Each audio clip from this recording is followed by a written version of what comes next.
Yoon-kai Cho, o empresário taiwanês, conseguiu fechar as características da gamificação em um framework chamado Octalysis. São 8 características que podem ser usadas para criar games ou ambientes gamificados. As 8 características da Octalysis, também chamadas drivers, coincidentemente, são muito utilizadas na dramaturgia.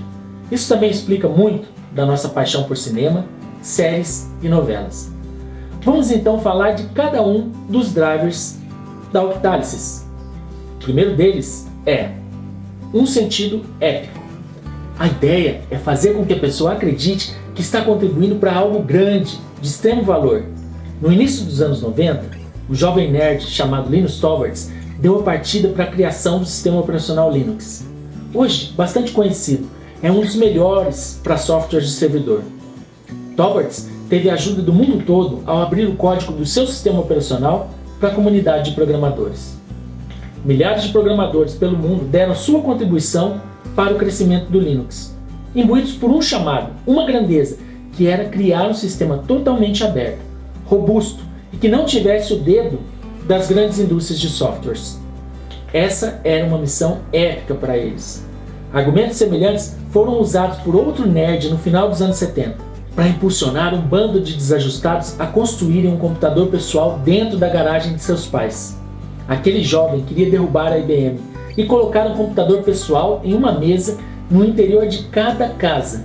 Tratava-se de Steve Jobs, que depois foi expulso da Apple. Ao retornar, já nos anos 90, achou outro grupo de jovens desajustados e disse a eles que iriam mudar o mundo. Eles mudaram. Fizeram o smartphone que tornou possível toda a indústria de aplicativos. Colocaram as músicas no bolso das pessoas, praticamente acabando com a indústria fonográfica como ela era. Imagine como é dar um sentido épico.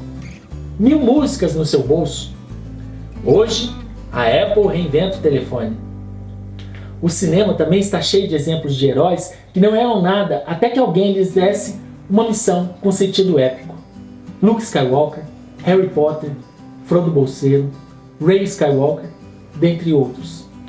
A nós, educadores, cabe pensar como delegar aos nossos alunos missões de aprendizado com sentido épico, ainda que seja um sentido épico para suas vidas.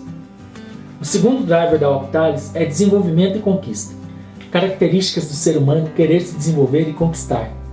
Quem não as cultiva geralmente é mal visto ou mal interpretado. Mas a grande maioria tem, e a maioria também confunde essas duas características com o que é chamado de ambição. Vamos ficar no desenvolvimento e conquista, que é o que interessa para nós, dentro da gamificação e da educação. Usando esse driver da gamificação, pode ser proposto aos alunos um grande desafio. Vencer esse desafio seria a sua conquista. Para que isso aconteça, o aluno é obrigado a adquirir uma série de conhecimentos que serão as ferramentas que ele usará para transpor barreiras até a conquista. Podemos pensar em uma grande jornada bimestral em que os alunos partirão em busca dessa grande conquista? Não uma competição, mas um desafio para receber a nota bimestral, passando por muitas atividades que lhes darão conhecimento suficiente para transpor as barreiras, que na verdade são provas disfarçadas de desafios. Nesse desafio eles terão que mostrar seu conhecimento, antes de receber orientações para os próximos passos. O que importa é que todos chegarão ao fim do desafio e, mais que vencer ou conquistar notas, terão absorvido o conteúdo programado. Parece bem mais divertido passar por um bimestre gamificado do que simplesmente sentar-se diante de um professor, receber o conteúdo e depois fazer provas nos moldes das que temos hoje em dia. O terceiro drive da Octalysis é empoderamento, criatividade e feedback. O ser humano é criativo por natureza. A criatividade foi o que nos trouxe ao ponto evolutivo em que estamos hoje. Isso demanda que estamos sempre necessitando de respostas às nossas ações. O famoso feedback. Diz a neurociência que quanto mais rápido o feedback, mais fácil se torna corrigir desvios e também mais fácil é deter o conhecimento que foi aprendido. Está aí uma grande jogada dos games. As respostas, o feedback, é dado imediatamente. Ou seja, se cometemos um erro, o game aponta na hora esse erro. Isso joga uma lanterna em nosso cérebro, que imediatamente começa a trabalhar para que o erro não mais aconteça. Em nosso modelo educacional tradicional, o tempo trabalha contra os alunos. Pense em uma prova. Os alunos a fazem, entregam, o professor levará um tempo para corrigi-las e nesse intermédio ele andará com a matéria. Quando a prova retornar, o aluno já estará com a cabeça em outras coisas e terá grandes dificuldades para voltar aos erros que cometeu na prova. Estamos contrariando o que os neurocientistas dizem a respeito do cérebro e seu modo de aprendizagem. A gamificação dá resposta imediata, algo possível também com as plataformas de educação personalizada. E que tal uma combinação das duas? Quanto ao empoderamento, essa é a razão do game. Afinal, diante das vitórias, saímos empoderados.